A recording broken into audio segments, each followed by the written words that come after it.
Sir card পেয়েছি। Card পাইছো? তাহলে মনে হয় এটা এটিএম বুথের কার্ড হতে পারে। তুমি এই কার্ডটা টাকার যতগুলো আছে বের করার ব্যবস্থা করো, আমাদের আবার কাজে টাজে লাগবে। স্যার ওই তো মনে হয় মারা গিয়েছে।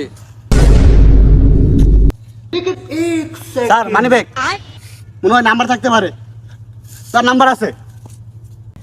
স্যার মানিব্যাগের নাম্বার পাইছি, সাথে কিছু টাকাও পাইছি। কি টাকা পাইছো? তাহলে রাতে তো একটা জমায় একটা পার্টি হবে। তাহলে নাম্বারটা ফোন দাও, জরুরি ফোন দাও, ফোন দেওয়া খোঁজ খবর নেও তারা। Hello hello hello